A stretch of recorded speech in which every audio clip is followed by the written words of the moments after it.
जय श्री श्याम दोस्तों, आस्तिक कहानियों में आपका स्वागत है। माघ मास महत्तम 16वां अध्याय। पर श्री कृष्ण भगवान ने की जय। कार्तवीर्य कहने लगा कि हे भगवान, वह राक्षस कौन था और कांचन मालिनी कौन थी? उसने अपना धर्म कैसे दिया और उनका साथ कैसे हुआ? हे ऋषि, अत्रि ऋषि की संतानों के सूर्य, ये कथा सुनाकर मेरा कौतूहल दूर कीजिए। तब दत्तात्रेय जी कहने लगे कि राजन, इस पुरातन विचित्र इतिहास को सुनो। कांचन मालिनी नाम की एक सुंदर अप्सरा थी, जो माघ मास में प्रयाग में स्नान करके कैलाश पर जा रही थी। तब उसको मार्ग में जाते हुए हिमालय के कुंज से एक घोर राक्षस ने देखा। उसे सोने जैसी तेज वाली, सुंदर कटी वाली, बड़े बड़े नेत्रों वाली, चंद्रमुखी, सुंदर केश और पीन पयोगर वाली सुंदर अप्सरा को देखकर उस राक्षस ने कहा कि हे सुंदरी कमल नयनी, तुम कौन हो और कहाँ से आ रही हो? तुम्हारे वस्त्र और वेणी भीगी हुई क्यों है? तुम आकाश मार्ग से कहाँ जाती हो? और किस पुण्य के प्रताप से तुम्हारा शरीर ऐसा तेजस्वी और रूप ऐसा मनोहर है? तुम्हारे गीले वस्त्र से मेरे मस्तक पर गिरे हुए एक बूंद जल से मेरे क्रूर मन को एकदम शांति प्राप्त हो गई। इसका क्या कारण है?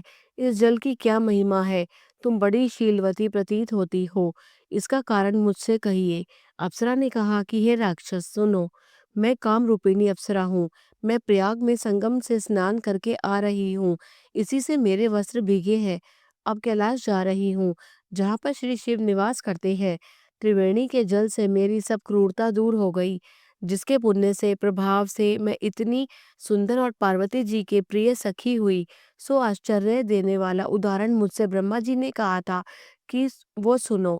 मैं कलिंग देश के राजा की वेश्या थी, रूप लावण्य और सुंदरता में अपूर्व थी। मेरी सुंदरता पर सारा नगर मोहित था और मैंने अनेकों प्रकार के भोग भोगे। अनेक प्रकार के वस्त्र और आभूषणों की घर में कोई कमी न थी। कई कामी पुरुष आपस में स्पर्धा ही से मृत्यु को प्राप्त हो गए। इस तरह उस नगर में बड़ी सुंदरता से यौवन व्यतीत हुआ और मैं वृद्धावस्था को प्राप्त हो गई। तब मेरे मन में विचार उत्पन्न हुआ कि मैंने अपनी सारी आयु पापों में ही व्यतीत कर दी। धर्म का कोई कार्य, दान तप यज्ञ आदि नहीं किया, शिव या दुर्गा जी की आराधना नहीं की, न कभी भगवान विष्णु का पूजन किया।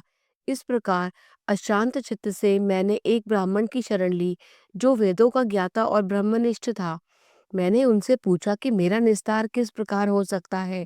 महाराज, साधु सज्जन अच्छे और बुरे सभी पर दया करते हैं, इसलिए मुझ दीन पर भी कृपा करके मुझ कीचड़ में डूबी हुई को पकड़ कर उबारिए। क्षीर सागर का क्या हंस को ही दूध देता है, बत्तख को नहीं देता? तब वह ब्राह्मण राजा का पुरोहित इन सब बातों को सुनकर मुझ पर दया करके कहने लगा कि तू ब्रह्मा के क्षेत्र प्रयाग में जाकर माघ मास में त्रिवेणी संगम में स्नान करो, परंतु मन में अशुभ क्रिया का विचार नहीं करना।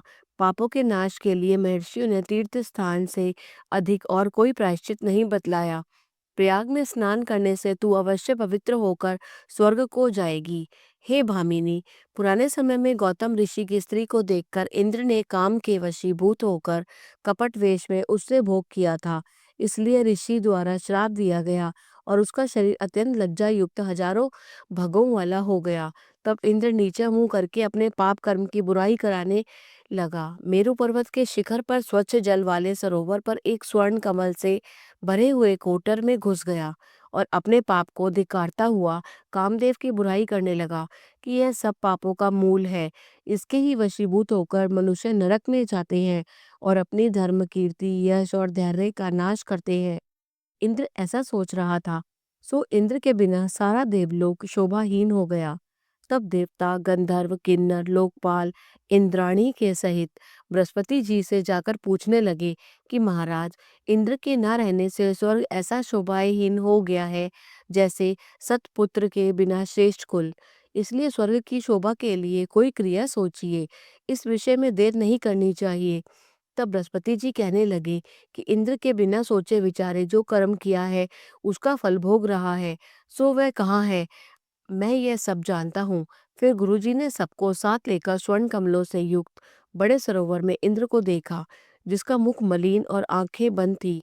तब इंद्र ने बृहस्पति जी के चरणों को पकड़कर कहा कि इस पाप से उद्धार करके आप मेरी रक्षा कीजिए।